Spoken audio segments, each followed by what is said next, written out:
brace yourself, because you're about to dive into another free first-hour episode of the Higher Side Chats, and we just want to let you know that whether you're looking for a companion through your paranoid insomnia, entertaining yourself through one of life's mundane activities, or trying to ward off the internal screams of all those sad, smothered souls around the office, THC is here.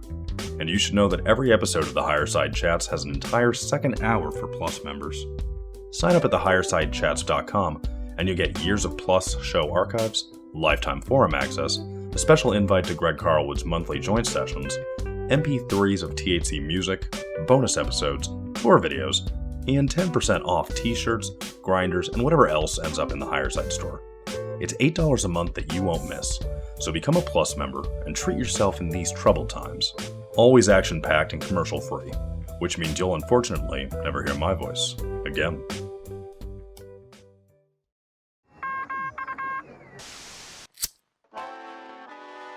In the 1930s, President Franklin Delano Roosevelt addressed the nation through a series of radio broadcasts known as the Fireside Chats. His aim was to reassure the common man that our society would recover from its troubled times. Well, we're far from 1930, and I deal with a different kind of fire. For a new era of worldly frustration, we offer a fresh conversation. I'm Greg Carlwood, and these are the Higher Side Chats. Happy days are here again, Higher Side Chatters from sunny San Diego. I'm Greg Carlwood, and despite the draconian dystopian nightmare of a year 2020 has turned out to be, I would urge you to enjoy yourself while you still can. Because mandatory masks are pretty tame compared to mandatory vaccines, the digital data collection, surveillance, and social media power flexes we've seen so far are nothing compared to the 5G-fueled contact tracing Internet of Everything takeover, and Ghislaine Maxwell is not half the threat that her sisters seem to be. Yes, it's like all the concerning threads we've been following lead to a full-on level change of intensity and trouble before they'll ever come close to fizzling out, and an already complex world is becoming all the more confusing by unleashed AI, a full-court press and biotech control, and a vast digital overlay that's true power has yet to be seen. So like I said, we should have some fun while we still can, and that's exactly why I brought back the ever-knowledgeable powerhouse guest Whitney Webb to talk about all these things and more. You probably know Whitney from her deep and thorough coverage of the Epstein saga and her expose on the conspiratorial connections and seedy networks he was a part of. She is currently a staff writer for The Last American Vagabond, who previously wrote for Mint Press News and Ben Swan's Truth in Media. Whitney is also the very deserving 2019 winner of the Serena Shim Award for Uncompromised Integrity in Journalism and has launched a great new website recently at unlimitedhangout.com. So let's do the damn thing. The great web detangler, network exposer, and thorn in the side of the big machine. Whitney, welcome back to THC. Hey, it's great to be back. Yes, it is a real pleasure. Thanks for doing it. I definitely enjoyed talking to you last time about the Epstein network, and the work you've added to that stack on Ghislaine and her siblings gets even more concerning. But we wanted to start with your latest article, Meet the IDF-linked cybersecurity group, quote-unquote, protecting U.S. hospitals pro bono. And I think people know that nobody at this level really does anything for free. And to quote that article, you write, anonymous volunteers from an opaque group founded by a former commander of Israel's Unit 8200, have been granted access to some of the most critical private and public networks in the U.S.'s healthcare and pharmaceutical sectors with the help of a U.S. federal agency now run by a former Microsoft executive. And what a way to start. We're already getting a few big hits on the conspiratorial bingo cards out there. But tell us about this COVID-19 Cyber Threat Intelligence League. What should people know? Right. So the CTI League was allegedly, anyway, set up by these four self-described cybersecurity professionals earlier this year as the coronavirus pandemic started to really explode in terms of governments reacting to it around March or so. And they claim to be doing this because of the uptick in cyber attacks that have been observed on hospitals and healthcare system infrastructure as the pandemic has unfolded.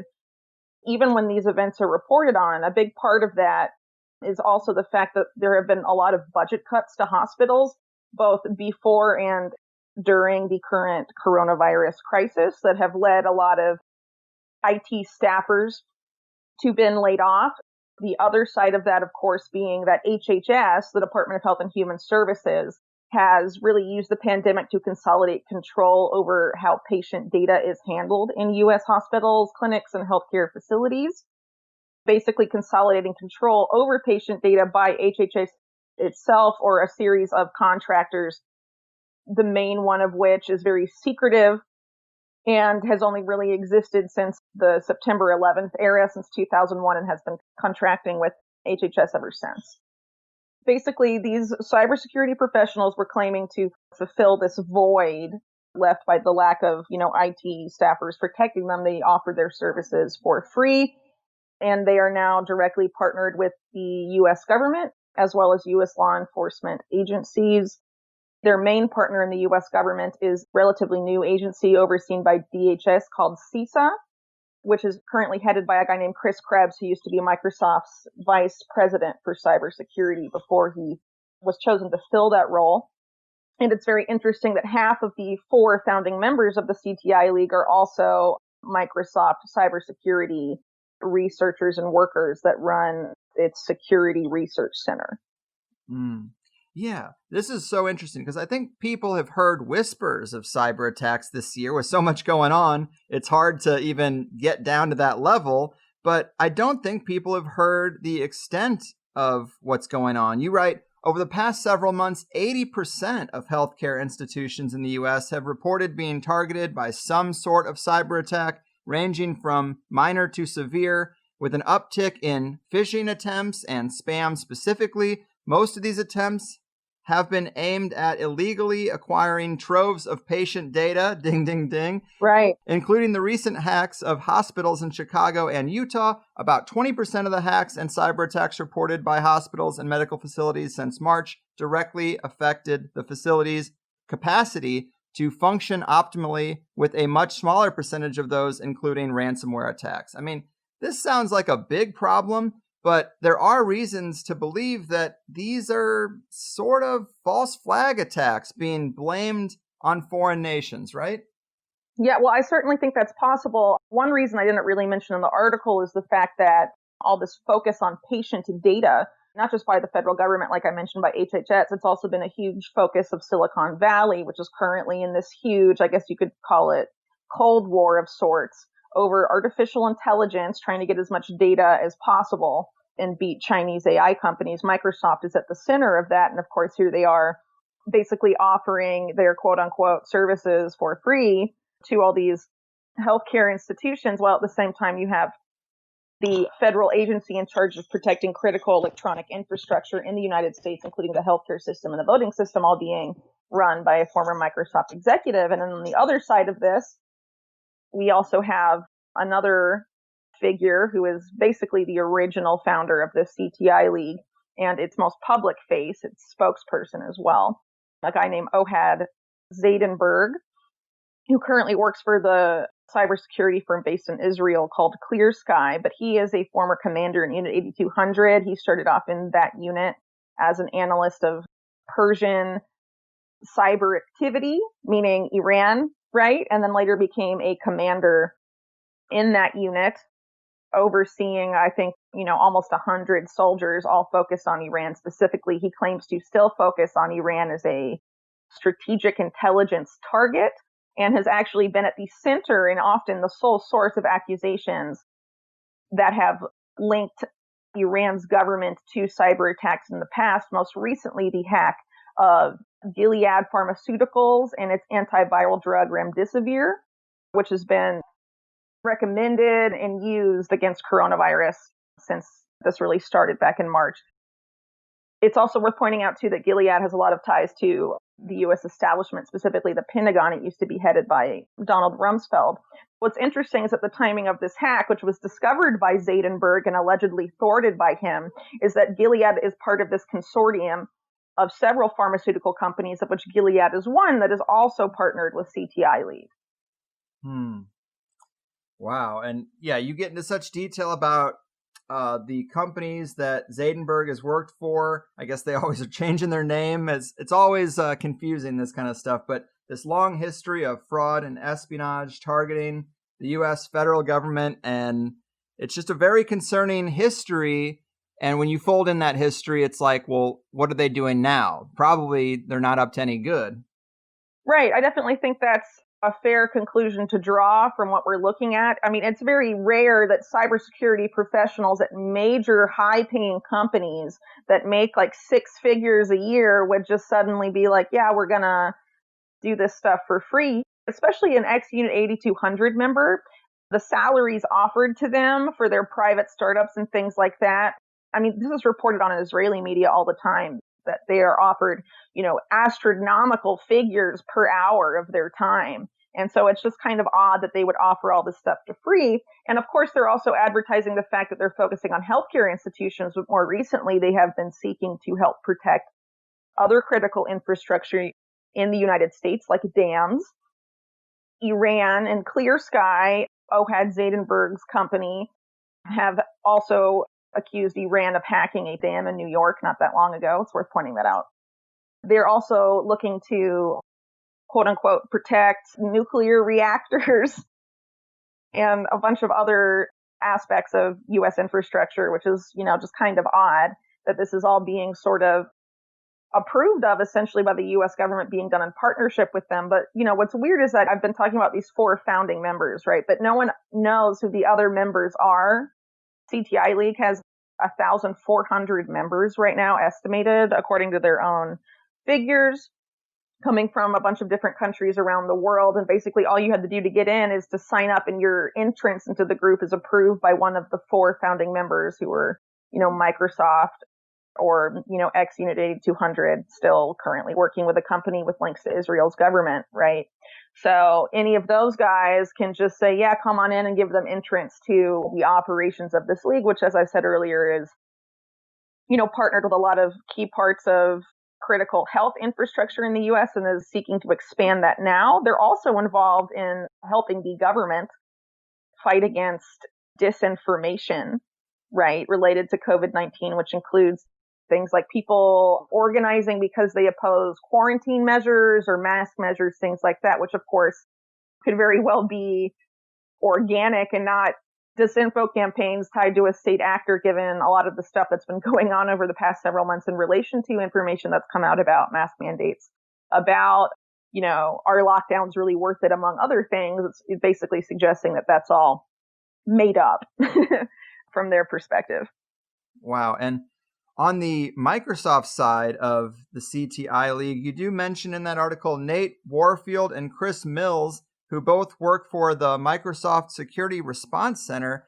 And you say that it is worth noting that the Microsoft Security Response Center is also directly affiliated with Microsoft's Election Guard, a voting machine software program that was developed by companies closely tied to the Pentagon's infamous research brand DARPA and Israeli Military Intelligence Unit 8200, and creates several risks to voting security despite claiming it makes it safer. So, I mean, this is the kind of thing that I try to talk to people about when they really aren't into conspiracy. It's like, look at Bill Gates and all the things that he has put his money into, one of them being reworking software-based education. And surprise, surprise, where is one of the big battlegrounds right now? It's like the classroom. And right. A year ago, there was no justification for this software-based learning, and all of a sudden there is. And he's all over the health side of it too. Right. Now we're talking about election machines, and that's just another scary pie for his fingers to be in. Right. Well, also, Election Guard, right, is already partnered with several voting machine manufacturers throughout the United States. And what's also concerning is that, as I mentioned earlier, this Chris Krebs guy who's in charge of this DHS overseeing agency on critical infrastructure, right, is one of the key people in government currently lobbying for Election Guard to be adopted in the United States. Of course, we can pretty much see it now, right, that the 2020 election is going to be a total chaotic clusterfuck and free-for-all, right? Mm-hmm. So I think it will eventually end up being a proposed quote-unquote solution by government and people like Krebs and Microsoft and whatever, the use of Election Guard because of, the mail-in voting not working or, accusations of fraud and things like that we already know are going to happen in this year's election because they've essentially told us, right? So the more chaotic it is this election, right, the more solutions they have to propose for subsequent elections if there are subsequent elections. So it seems like Election Guard is well poised to benefit from that. Yes, good point. And to go back a little bit to Zadenberg and Clear Sky, you mentioned that there was an FBI security alert earlier this year that cited only Clear Sky and Zadenberg for these claims of linking Iran's government to all these cyber attacks we're having. And to quote that, you say, media reports fail to mention the extreme extent to which Iran itself has been the subject of cyber attacks over the course of 2020. For instance, in February, a cyber attack took down an estimated 25% of Iran's internet, with some alleging U.S. involvement in a similar attack that had targeted Iran just months prior. More recently, a series of several mysterious fires and other acts of industrial sabotage across Iran over the past few months have been linked to Israeli intelligence operations. In some cases, Israeli officials have acknowledged the Zionist state's role in these events. It's like, man, blame the person that is actually a victim of the things that you're doing on both sides. And we've talked to guests before who tried to draw attention to this concern of Israel exporting their software to many other countries and basically taking control over their critical infrastructure, as you mentioned. And this seems to be the evidence of at least its capabilities being tested in Iran. Right. Well, so Iran has been a known and admitted target. Unit 8200 and also the NSA. The NSA and Unit 8200, for example, work together to produce Stuxnet, probably the best well-known cyber attack of the past 20 years. That targeted facilities in Iran, nuclear facilities, right? And totally, disrupted their function. And, what we've been seeing going on now, these acts of industrial sabotage, I guess you could say, fires, not just at, nuclear power facilities, but also like at grain storage sites, food stores, essentially, also being targeted. And you're also having people like Yossi Cohen, who's the current head of Mossad, essentially leaking to Israeli media that, yes, it's Israeli intelligence that's doing these things to Iran. It's kind of disconcerting. If you look at the U.S. side, though, a country that isn't ostensibly considered to be a target of Israel's aggressive electronic espionage tactics, you look at, the New York power grid, for example. The key dams in New York's power infrastructure are now powered by a company called Impress, which is a wholly owned subsidiary of a state-owned Israeli weapons company that produced Iron Dome. So, that doesn't seem to be, that's a foreign military company, right? It's basically like a foreign, I don't know, any other country outside the U.S. being like, yeah, we're going to have our dams guarded by Lockheed Martin and Raytheon. It just doesn't seem like something you would do for national security purposes, but instead in New York, we're seeing things like that, expand to a considerable degree, largely through, edicts, I guess you could say, from New York's Governor Cuomo, who also has put people like Bill Gates and Google's Eric Schmidt in charge of reimagining life in the state there. Yes, yeah, I was going to definitely ask you about that too, but there have been so many explosions this year, random explosions. Yes. Even here in San Diego, a Navy ship caught fire and burned for like 4 days. I could smell it miles away.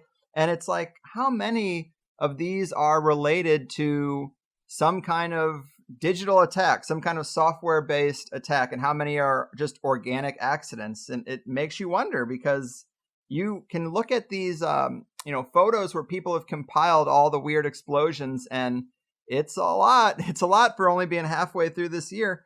And so this is where we get to an interesting punchline to this detailed setup. But we have this COVID-19 Cyber Threat Intelligence League and a wave of cyber attacks being blamed on Iran. And then, to quote you again, a lot of quotes, coincidentally, Phosphorus, as Microsoft calls them, is also the group at the center of the Iranian hacker allegations promoted by Clear Sky and Zadenberg, which refers to the same group by the name Charming Kitten. The overlap is not very surprising given Microsoft's long-standing ties to Israelis Unit 8200, as well as the fact that Microsoft as a company and its two co-founders, Paul Allen and Bill Gates, personally ensured the success of an Israeli intelligence-linked tech company then led by Isabel Maxwell, Ghislaine Maxwell's sister, who boasts close ties to Israel's national security state.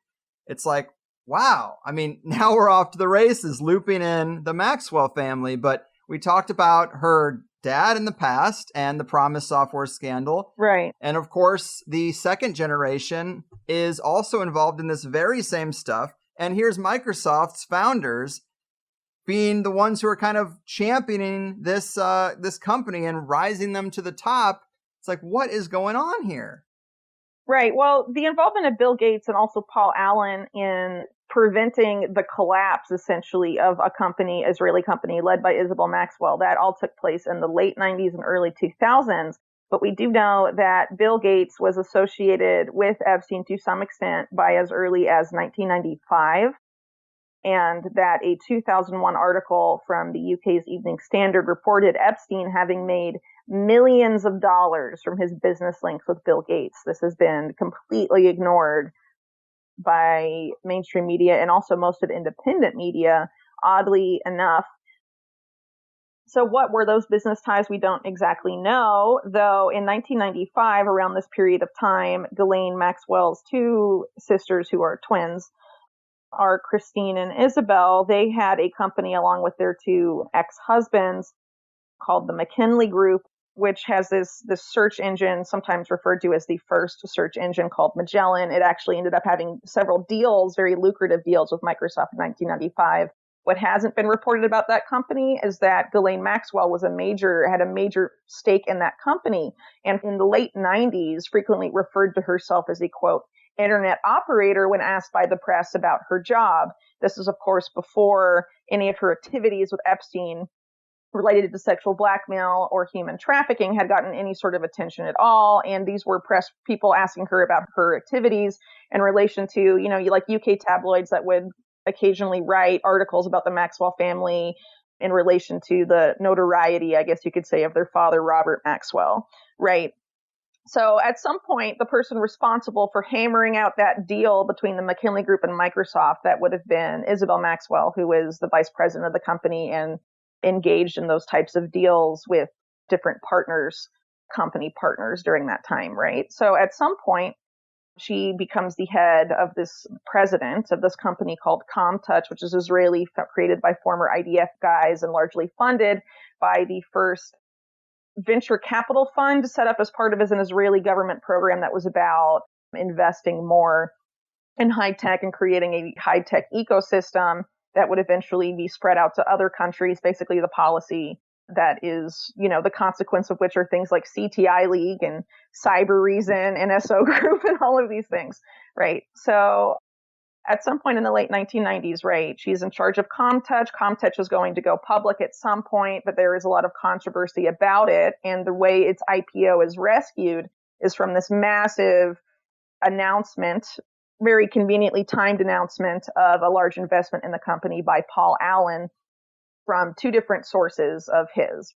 One being Vulcan Ventures, I think is the name, which is his VC firm, and then another company of his.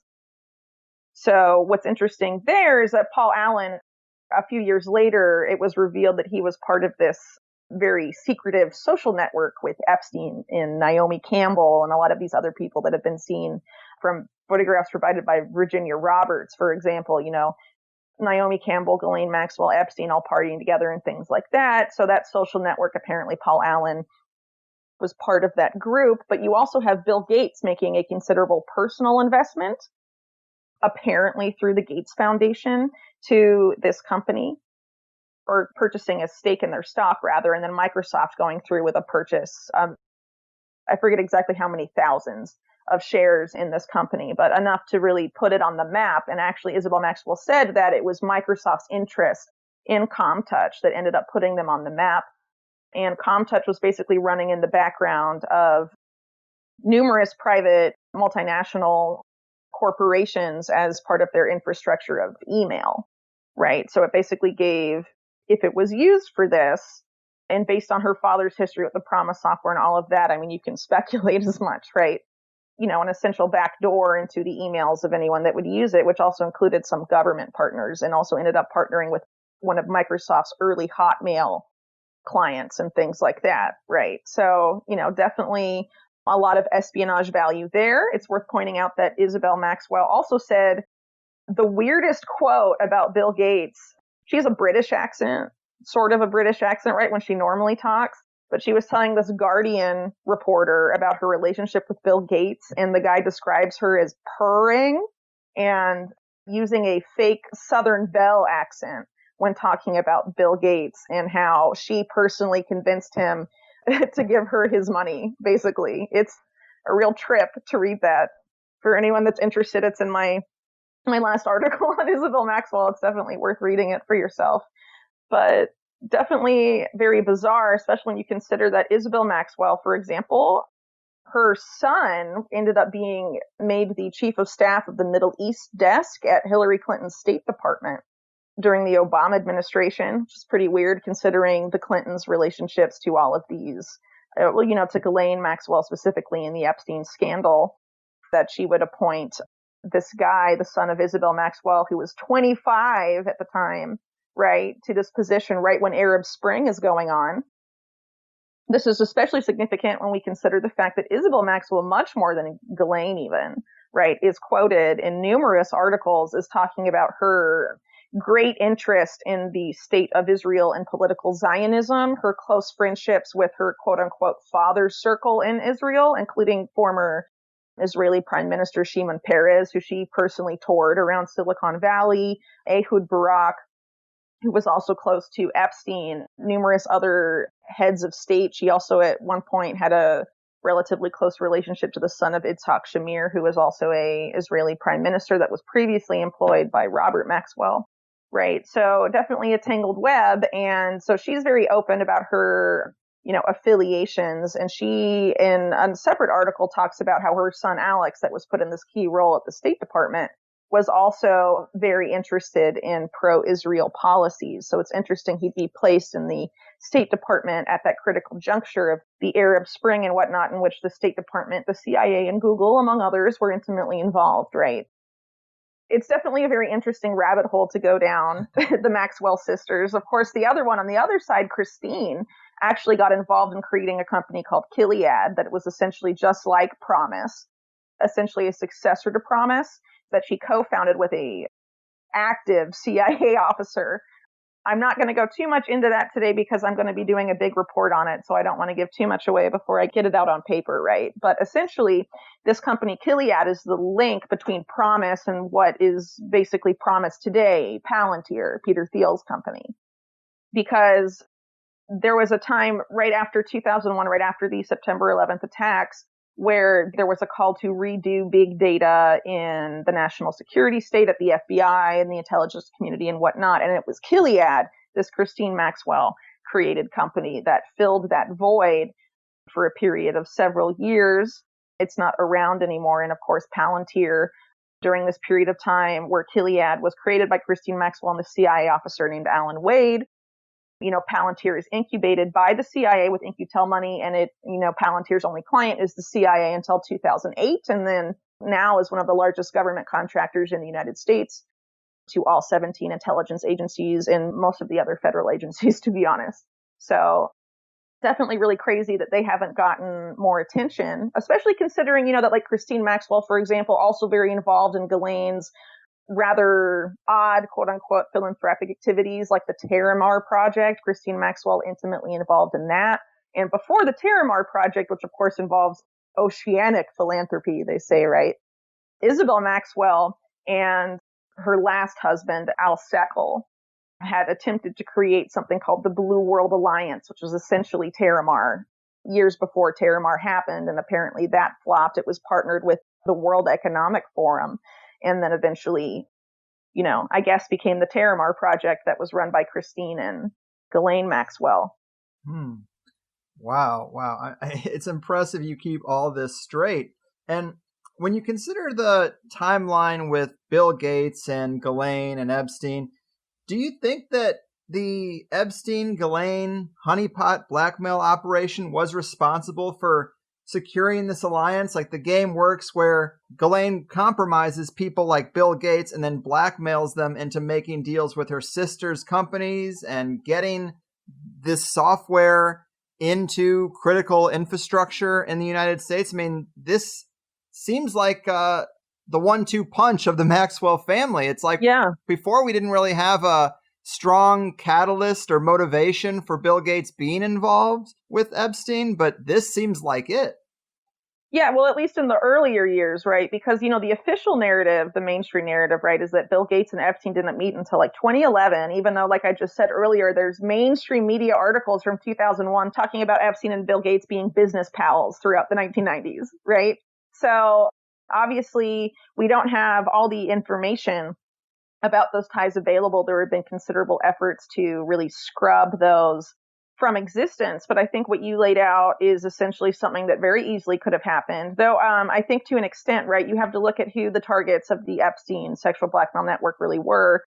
I think, the most obviously focused on one component of those people that were targeted were U.S. politicians, specifically Bill Clinton, while he was sitting president and also after, but also senators like Bill Richardson and George Mitchell, who were notably involved in sensitive Middle East negotiations of interest to Israel, right?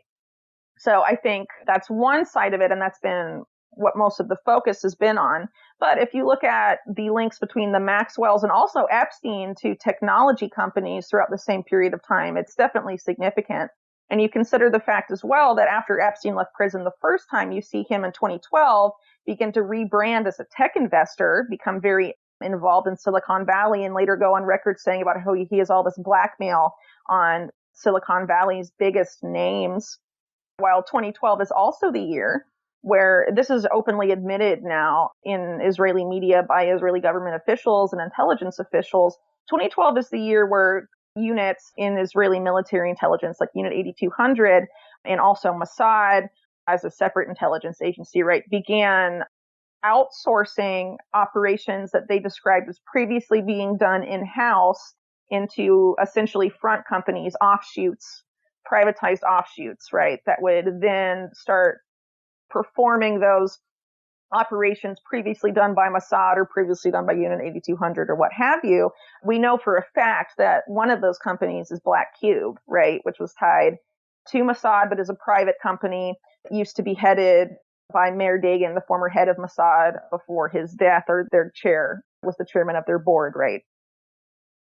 But a lot of these other companies are cybersecurity companies, because if you look at what happens to these Unit 8200 alumni after they leave this military intelligence unit, almost all of them become cybersecurity professionals, and their companies get acquired by these much larger companies.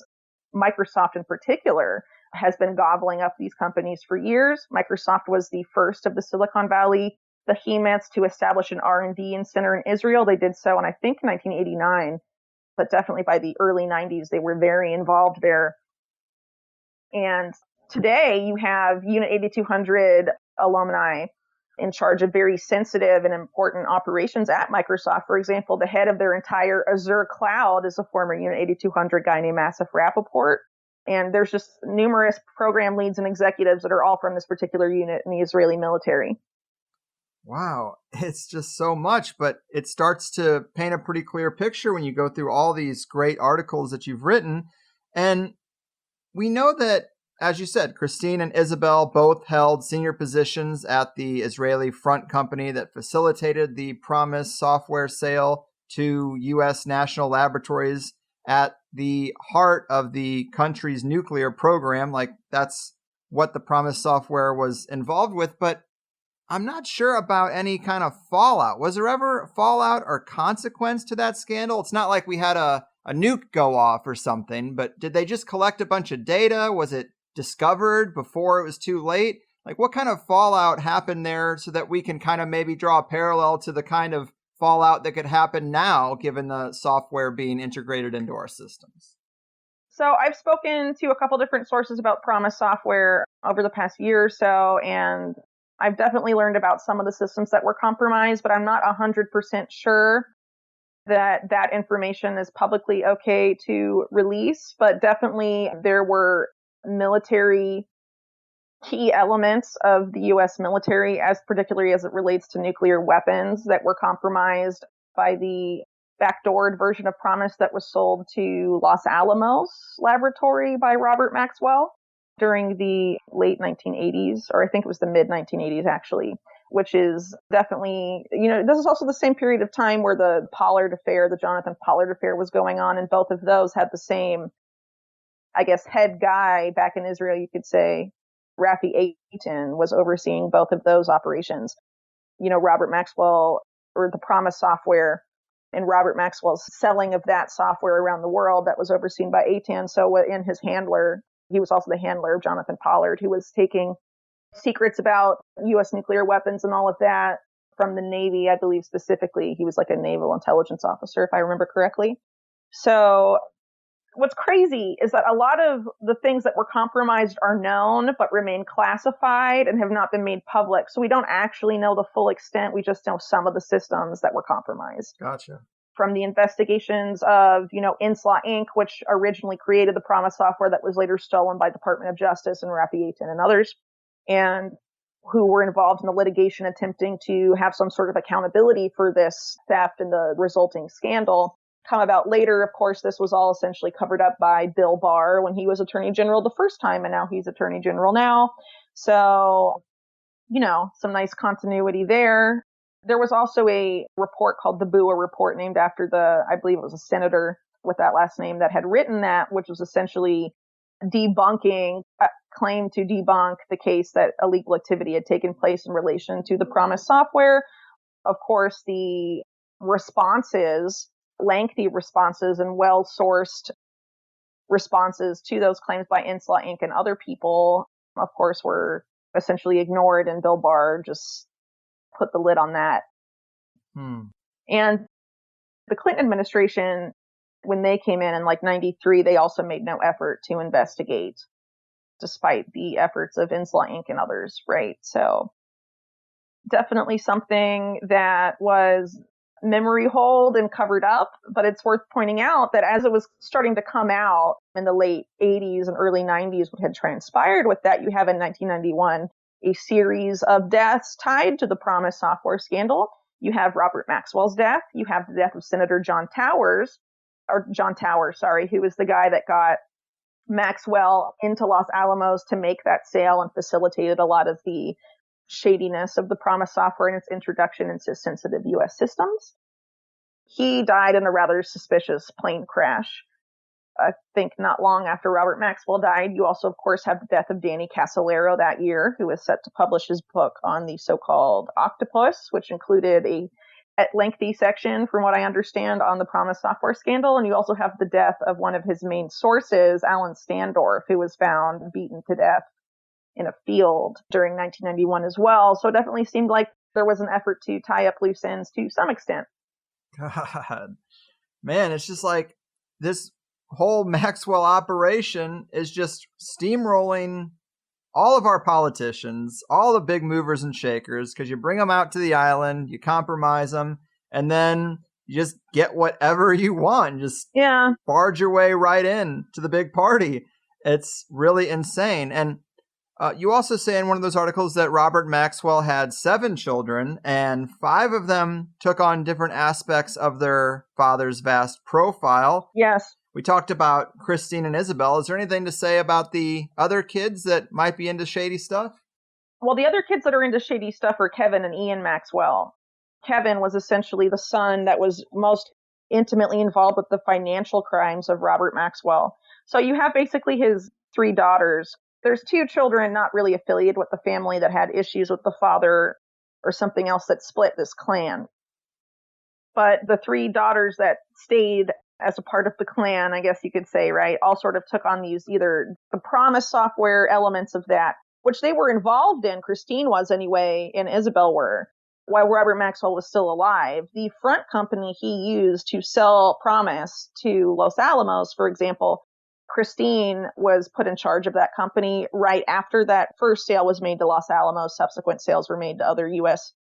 companies and agencies and all of that, right? And then you also have Isabel Maxwell joining her at some point at that company before the 90s began. So they were already involved in that. And then you have Kevin and Ian being involved in the financial shadiness, including the pension theft scheme of the Daily Mirror pension fund and all of these things. They were, heavily investigated after Robert Maxwell's death. Kevin and Ian were for their role in those particular financial scandals. They were eventually cleared of wrongdoing, but the report, it's super shady, the stuff that those two were involved in. And because their public reputations were so, I guess you could say, sullied by the association with their father and that huge investigation and all of that stuff, they kind of laid low for most of the 1990s. But at any given point, like as I mentioned earlier, there were these articles that would sort of follow the family around, the Maxwell family, and see what the children were up to. Every so often after Robert Maxwell's initial death, they would say things like, Kevin and Ian each are the director of 30 companies. And it would say and 12 of Kevin's are, facing financial insolvency or something like that. So to me, it looks like there were a bunch of these pump and dump companies, sort of. They would create a company and then move money around, and then, it would go bankrupt, and then there'd be a bunch of new companies opened up. And this is something that Robert Maxwell was apparently very good at doing while he was alive, creating lots of trusts and foundations and shell companies. With every acquisition of a different company, he would spin off a bunch of smaller companies and move money around and all this stuff. Apparently that was one of his talents, I guess you could say. And that's something that Kevin and Ian appeared to be involved with significantly. What's interesting, though, is that when ComTouch was going on, right, Isabel Maxwell was doing this ComTouch stuff that was being backed by Microsoft. You have Kevin Maxwell buying this company called Telemont, which is very involved in U.S. telecommunications infrastructure. And that's interesting because in the same period of time as when you have Amdocs, right, being also very involved in telecommunications infrastructure in the U.S., which is another Israeli intelligence link company that was spying on U.S. federal agencies in the late 90s and up into and through 9/11. Jeez. Man, what a wild family to have been born into. It Yeah. seems like from the get-go, it's really tough to clear that karma. You're pretty much baked right into it. But this is something you also mentioned earlier, which is smart cities. And we have been concerned about smart cities for a lot of reasons, but the work you've done here just adds a whole nother layer to why we should be concerned. You wrote this piece entitled Media Ignores Israel Connection to Eric Schmidt's Push for New York Smart Cities. And it feels like this is part of the same agenda of Israeli software companies gaining control of critical infrastructure. Here's a quote I liked where you say, with New York Governor Andrew Cuomo recently announcing that former head of Google Eric Schmidt would lead an effort to reimagine post-pandemic life in the state, media reports have failed to note that the groundwork for that reimagining was laid last year and intimately involves the state of Israel. So when people say plandemic, not only were they running simulations more than just Event 201, right, but they're also laying the groundwork for this stuff. And this is really scary to me. I mean, it already was this smart city stuff, but this is just another layer. Right. So this agreement that was hammered out last year, the U.S. side of the negotiation was actually a guy that's a key member of a massive pro-Israel lobby organization in New York, right? So that's kind of a conflict of interest. But anyway, basically what it does, it claims to be this collaboration between the U.S. and Israel to build smart cities, but it only builds smart cities in New York State, not in Israel, which is kind of weird if you're going to call it collaborative, right? But basically what it does is that starting next year, New York City is going to begin the implementation of 5 smart cities.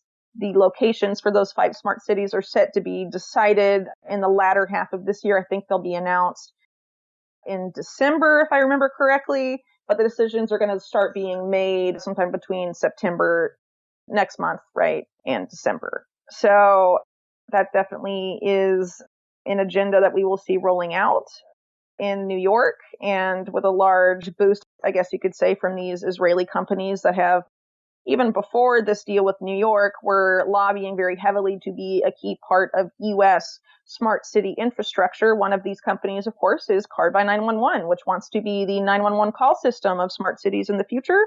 It is a Unit 8200 company that was funded by Ehud Barak and Jeffrey Epstein and Peter Thiel, and is definitely a very suspect company, I would argue, because it has a pre-crime functionality where essentially you call 911 with your smartphone, and it essentially pulls all this data off your smartphone and gets access to your camera, your microphone, and all of this stuff, and uses all the data it takes from your phone to analyze your behavior and determine if you will be near to the victim of or the perpetrator of a crime at some point in the future. Their ambitions for smart cities is to have smart devices call 911 for you so that people don't have to call 911 anymore. The devices themselves will know when to alert authorities. God. And we're already seeing so much ratting on each other this year, just normal citizens. Yeah, that's depressing. Tattletaling on people over masks and gatherings. It is really sad. Turning off power to houses that do have parties. I mean, scale that up. It's not going to be just a house getting their power shut off. It could be a whole city under these conditions. It's like really scary to give this much power to just the hands of a few. And this quote was also interesting where you say Cuomo at the time also said that New York's incubator programs for startups, an initiative with funds exceeding $5 million, would, quote, implement a new focus on Israeli companies as opposed to local companies. Like, what the hell? It sounds like they got Cuomo by the balls, too. I mean, what's going on right now in New York City is, well, New York State, but New York City particularly, is very instructive, I think, to people who like to argue that a lot of these Unit 8200 companies have no ulterior motives.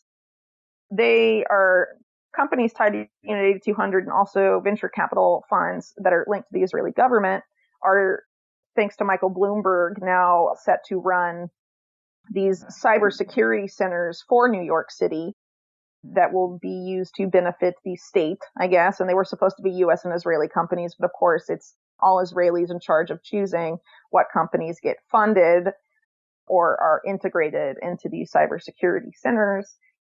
And it tends to favor one over the other dramatically, right? Then you have Cuomo coming out and saying that, oh, we're going to favor these companies over U.S. companies. I mean, it really destroys the myth they try and use to sell these programs that it's collaboration, that it's a partnership. There's going to be a 50-50 split in the spoils, right? That's what you would assume from a lot of the PR that they hand out. But unfortunately, when we look at what's going on in practice, it's not exactly what's happening, is it? No. And as I was reading all your articles, I went and I looked up U.S. aid to Israel over the years. And obviously that's going to play a role, but yeah, it's apparently crazier than I thought. I mean, we knew it was bad, but the U.S. sends them about $3 billion a year, going back decades. Right. We give aid to dozens of countries with an average of $500 million, but Israel is far and away number one on the planet, and Israel's only a country of 9 million people. Yep. So it really starts to feel weird, and it's like this kind of blackmail operation, an Epstein operation leading back to Israeli intelligence, this is going to keep that money flow coming forever. You think Bill Clinton's going to stand up and say something about it? You think Donald Trump's going to stand up and say something about it? Every one of the politicians that's been captured just rolls over, exposes the soft underbelly of this country, and is just taking our tax dollars, which are already way too high, we're paying way too much, and just shipping it overseas because they got caught with a kid. It is crazy. Yeah. That's essentially what it is, yeah. Now it's up to $3.8 billion a year, and it's set to expand. That was supposed to be the absolute maximum when Obama negotiated this memorandum of understanding with Israel that we'll give you more than $3 billion, but that's as high as we go. Well, Israel is now lobbying for that to be the new minimum, and that all future years should be $3.8 billion or more per year, which is, of course, a very staggering, very high amount of money. I mean, it's honestly mind-boggling. I mean, you have something like Epstein, right, where it was known that he was compromising politicians on behalf of an intelligence agency. right? And that particular intelligence agency happens to be Israel's military intelligence agency. And of course, a lot of that money is for military aid, which of course goes to Israeli military intelligence. It just seems rather convenient for it to remain unacknowledged for this long by even mainstream media. But, there's a lot of things they should acknowledge that they don't. So, it's kind of a rhetorical question at this point. Too true. Yes. So, aid to Israel is something that is bipartisan, right? Which essentially means that, it's something that the entire swamp agrees about for a particular reason. But I definitely think that blackmail is one of the ways that Israel was able to see the amount of aid it receives from the United States balloon considerably over the past few decades. Right. And not only are they extracting billions of dollars a year, but they're also doing these little false flag kind of things and saying, hey, look at what Iraq did. Look at what Iran is doing. Right. And they have the big behemoth of the U.S. military on some kind of leash to just take out whoever Israel considers to be their biggest threats. Again, we pay for it in money and in blood. So the aid money, quote unquote, isn't even enough. They still have this whole other aspect of the program running. And if there's any truth to them being behind 9/11, add it to the pile, along with the chaotic, expensive shitstorm that was caused by us being in the Middle East for more than a decade after that. And this whole thing starts to just sound so staggering. Well, remember, it was Netanyahu was one of the people that went in front of Congress, right, and was like, if you invade Iraq, positive reverberations for the whole region. And now, of course, people still listen to him when he say things like, bombing Iran will have positive reverberations for the entire region. Of course, it's been no secret that a lot of top Israeli national security officials want the U.S. to strike Iran and basically have the battle be fought by the U.S. and Iran, with Israel coming in to help later, but they want the U.S. to make the first move, right? This is pretty much an admitted policy. I mean, you have Mayor Dagan, who, like I said, former head of Mossad, going on 60 Minutes, saying that the U.S. needs to bomb Iran first. Pretty much in your face, admission of that. Part of the plan there is to provoke Iran into doing something that can then be justified by people like Mike Pompeo or Mike Pence and all these intense Iran hawks in the White House to justify U.S. military action against Iran that would presumably result in some sort of war. Of course, Israel views Iran as its greatest rival in the region. It wants hegemony for its alliance, the U.S., Israel, now Saudi, Emirati, alliance in the Middle East. It wants hegemony. For that, of course, Iran and Syria, which was targeted by the U.S. and also Israel, from 2011 on, was also one of the targets of that. Lebanon, specifically, Hezbollah aligned Lebanon, also been a target in there, and facets of Iraq, right? So, we're just in that sort of late stage, I guess you could say, of what's really been a decades-long policy playing out. 9/11, of course, is a key turning point there with the subsequent invasion of Iraq and Afghanistan, countries that both border Iran. And of course, the admission from people like Wesley Clark that there were plans to go after 7 countries in 10 years or something like that, with Iran being the crown jewel, I guess you could say, of that list, the one they're going to target at the end after targeting all the other ones, most of which have been targeted by intervention of subtype since then, largely to the benefit of Israel over the United States.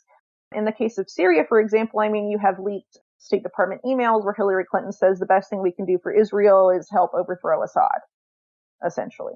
So, that's pretty much in your face, right? And as I mentioned earlier, during that period of time where Clinton wrote emails like that, the guy that was the chief of staff at her Middle East desk is the son of Isabel Maxwell. Totally insane. It is. And we were just so lucky to have you on this case. And Whitney, this has just been amazing. A lot of this stuff just blows me away. I am so lucky to know you. You are one of my favorite journalists working today. Thanks for taking the time. I know you're in high demand. Before I cut you loose, tell people where they can read these articles, your social media stuff, and any upcoming projects you think they should know about. All right. So for social media, I'm only currently on Twitter. You can follow me at _Whitney Webb. I'm currently writing for my own site, which is Unlimited Hangout. I also contribute to The Last American Vagabond, where you can find some of my most recent article on emergent biosolutions, for example. Let's see, a couple other I have some more investigative works on the Maxwell sisters, some of which I went over today, but of course more detail. I'll be putting some articles out on that in the future. I have my book on the Epstein series coming down the pike at some point, hopefully by the end of this year. And, I have a podcast that I'll be relaunching on the Rockfin platform, probably another week or so. So look for that for those that are interested. And yeah, that's about it. Thank you. Awesome. You got it. And it is a really well-designed website. UnlimitedHangout.com should really be on everyone's daily reads. And just thanks so much. I hope you keep doing what you do for a long time. I love checking in with you, and I'm scared for the future, but take care, and thanks again. All right. Thanks, Greg. I appreciate it. Well, Sadate, cool cats and kittens, the triumphant return of the great Whitney Webb. She has such an excellent recall for the work that she does, but it's so detailed and layered that you really are doing yourself a disservice if you're not reading her work on the regular. She is very consistent with putting stuff out. But this was a real treat to get to share this work with you. It very well could be the biggest story there is when you loop in the other Maxwell sisters and what seems to be a major campaign from Israel to export their software systems to whoever they can, and become so integrated that cities, nations, whatever, are actually reliant on their management of those resources.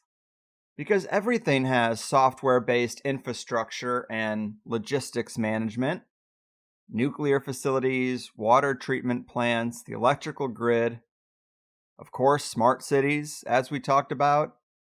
And everything is so centralized that if you license out this software in New York or LA, there's so much more value in that to a foreign nation than almost anything I can think of. It's putting a whole city in the palm of your hand and just navigating through that illusion of sovereignty. But as long as we keep those billions in tax dollars flowing into them, I'm sure everything will be fine. Kind of like we're being held hostage and paying a ransom, right? But many of us sort of realized that Epstein was not the most important person in that overall honeypot process. And now that is even more clear. As is what the network is getting out of compromising these American politicians and the tech elite like Bill Gates. And it is pretty scary. I don't want to say scary, but it's very concerning how vulnerable we might be. In the words of Joe Biden, this is a big fucking deal. In fact, there is an episode of THC from last year with Jeremy Roth Kushel. It's titled The Zionist Network, the Talpiot Program, and Kill Switch Diplomacy. And he talked about this very thing. Kill switch diplomacy is a great term for it. He spoke so fast and looped in so much that I'm not sure if any Maxwells were mentioned or not, but it pairs quite nicely with today's interview, that's for sure. But it's one of the major reasons that we don't need 80-year-old presidents and 90-year-old Supreme Court justices. Just let it go, you animals. We are deep in a digital age where if our leaders are going to sell out our sovereignty and security, illusionary as it might be in the first place, I at least want them to understand the severity of what they're doing. Not that they would make any other choice if they're presented with a video of them entertaining a harem of 12-year-olds. But Biden and Trump probably can't set up a Wi-Fi password, yet they're going to be making the very deals that determine how deep in the pocket we really are when it comes to this stuff, if it's not already too late. It's nice that there's been at least a little resistance to Chinese technology running the whole 5G grid thing with Huawei. At least it's being brought up that, hey, maybe we can't outsource everything like this. We're going to give too much power to the hands of a few. I guess a tale as old as time, but worry less about TikTok and more about who in Silicon Valley has been on that plane to Little St. James. But either way, let Whitney know how much you appreciate her. She is going deeper down the rabbit hole than most dare, and she should be thanked profusely. As always, if you liked the first hour of the show, sign up for Plus to hear the second hour, as well as hundreds of great shows in the archive. Keep any MP3s you download while you're a member. I don't pull them away when your subscription ends like the big boys do, and I wouldn't know how to do that anyway. But today in the show, we talked about another Israeli company we should look out for, this one involved in directing U.S. lockdown policy and contact tracing protocol. We talked about DARPA's sketchy history of experiments and research into coronaviruses and bioweapons.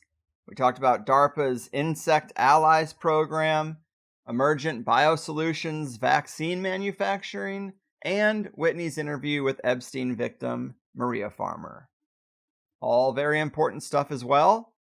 One tip we talked about is that if you're trying to have the COVID vaccine conversation with people that you care about, just cite the scandals and the history of some of these leading companies like Emergent Biosolutions or Johnson & Johnson. You don't have to debate vaccine science specifically, and I think that's a tip worth reiterating. So the advice still stands that we have to work our way off the teat of system dependence. We have to have a better lead on quality resources. Easier said than done, I know. But you're only going to be as worried about this stuff as you are reliant on it.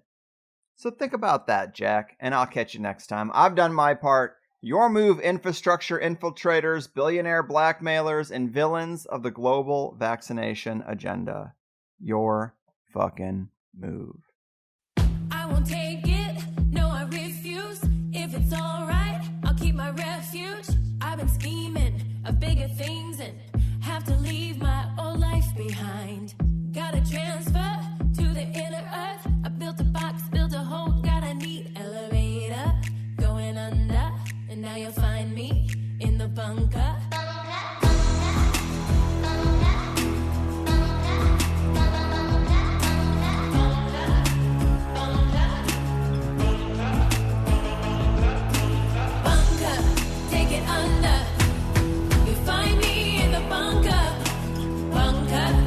Get under, find me in the bunker, bunker.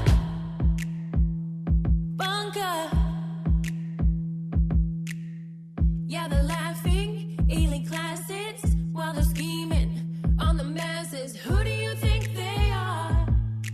Fancy suit and a cigar.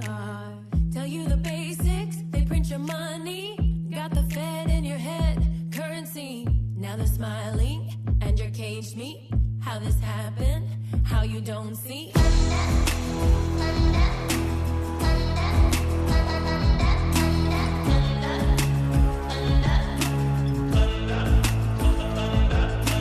Plunder, it's a plunder.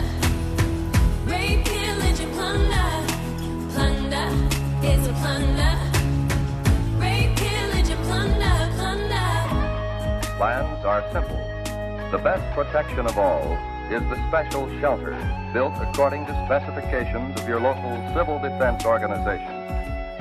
The basement of any house or building will become a good improvised shelter if you block the windows with sandbags. If you don't have sandbags, just what can you do? Bunker, take it under.